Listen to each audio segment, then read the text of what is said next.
স্বপ্নের শুরুটা বিকেএসপিতে পড়ার সময় থেকে। সেই স্বপ্নই সত্যি হয়েছে এবার শুটার রবিউল ইসলামের। ওয়াইল্ড কার্ড নিয়ে অংশ নিতে যাচ্ছেন তিনি এবারের প্যারিস অলিম্পিকে।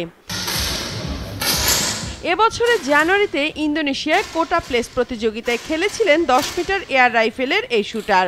তবে সরাসরি অলিম্পিকের টিকিট পাননি মাত্র 0.3 পয়েন্টের জন্য। সেই 628 পয়েন্টই শেষ পর্যন্ত ওয়াইল্ড কার্ডের সুযোগ দেয় রবিউলকে। ফার্স্টে তো বিশ্বাস হয়নি, যেটা সত্য কথা।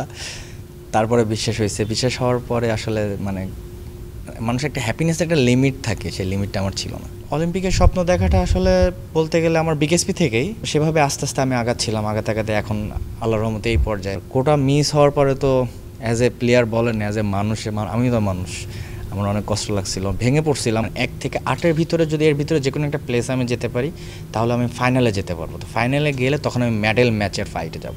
আমাদের অনেক বেশি ইন্টারন্যাশনাল গেমস খেলতে হবে, যার ফলে আমাদের ম্যাচ টেম্পারটা বাড়বে। আমাদের ম্যাচ টেম্পারটা বাড়লে তখন আমরা কম্পিটিশনে গিয়ে যে একটা নার্ভাসনেস, এই নার্ভাসনেসটা থাকবে না। 2023 থেকে এই পর্যন্ত আমি না হলেও প্রায় 10টার মতো গেমস করেছি। রবিউলের প্রস্তুতির ঘাটতির কথা জানেন শুটিং ফেডারেশনের মহাসচিবও। তবে শুধু রবিউল নয়, আরও শুটারের জন্য ওয়াইল্ড কার্ডের আশা করছেন কর্মকর্তারা। অলিম্পিকে প্রস্তুতি হতে হলে আরও ফাইন লেভেলে হতে হবে, এটা আমার স্বীকার করতে হবে। আর কি আমি বলবো যে রবিউল যে গোল্ড মেডেল নিয়ে আসবে, এটা একেবারে মিথ্যা কথা বলা হবে।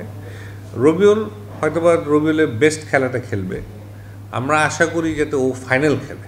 এখানে যদি আমাদের একজন মেয়ে ছিল যে সায়রা যদি যেতে পারতো, আমি আরও কনফিডেন্টলি অনেক কথা বলতে পারতাম। আমরা আবারও চেষ্টা করে যাচ্ছি সায়রার জন্য। এরা দুজন যদি একত্রে খেলে, আমাদের যেমন একটা ইভেন্ট আছে ইন্ডিভিজুয়াল, একটা ইভেন্ট আছে মিক্সড, তখন বলে একটা আশা থাকে। 26শে জুলাই শুরু হবে the greatest show on earth Olympic গেমসের প্যারিস আসর, যেখানে 10 মিটার এয়ার রাইফেলে পুরুষদের বাছাই পর্ব ইভেন্টটি হবে 28শে জুলাই।